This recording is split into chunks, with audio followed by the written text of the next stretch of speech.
Nik jakin bila dut, nondik etorri zaio hezkuntza ministerioari motivazioa borondatea hizkuntza hori bultzatzeko. Zer eraman die horretan?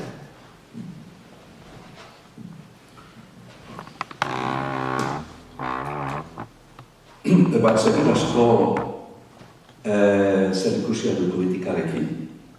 Gobernuko ministeritza batek zerbait egiten duenean, hala esaten da. Nik ez dut kontrolatzen gai hori, hango politika gehiegi, Honduras batez ere, El Salvador gehiago zen. El Salvadoren bizi izan naiz, baina Hondurasen ez. Eta orduan, seguru planteamendu batzuk egiten ari dira. Ez nahi sartuko horretan ezakirelako, baina hau bai kontatuko dizut. Proposamen hau ez da izan bakarrik lehenkarentzat, baina Hondurasen dozena erdi bat talde indigena eta etnia daude, eta bakoitzak dauka bere hizkuntza, lehenkek izan ezik. Eta orduan ministeritzaren proposamena izan da eskualde indigenetan, eskualde bakoitzean, bertako eskoletan, bertako hizkuntza indigena eskola kurrikulumean sartzea.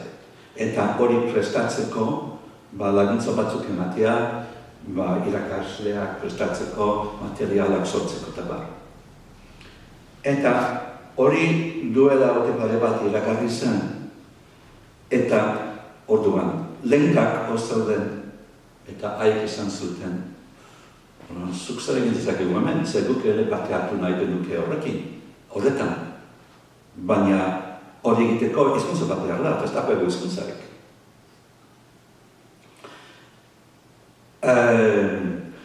Eta egoera zen, aukitzen bat ez zuen, hizkuntza bat, hau ez zuen, baina hizkuntzari gabe, orduan nire lankide batek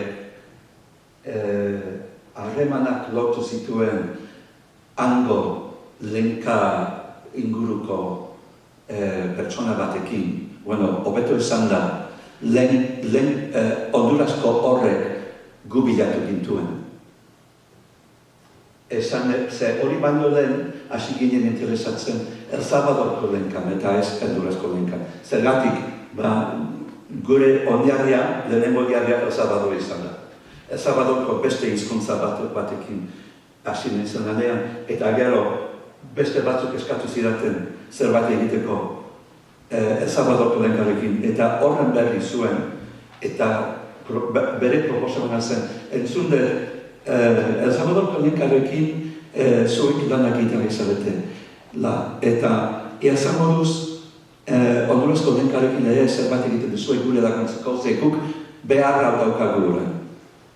Eta egia esan, behar hori, eskakizun hori, garrantzitsua zen El Salvadoren genuena, zebenetan nahiko erretak geunden El Salvadorko lehenkekin esaten zuten nahi zutela, baina gero ez zuten erakusten interesa handia.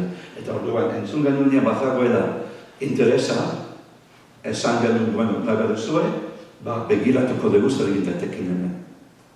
Horrela hasi zen, hori da anekdota, baina horrela hasi zen. Orain, bueltatzeko hasiera da, zergatik, gobernuak zergatik, hau egin nahi du, jakingo du berak. Guk naiz eta guk ez jakin zergatik, baina nahi badute horrego bera ez da. Gero deskubrituko dugu zer den historia.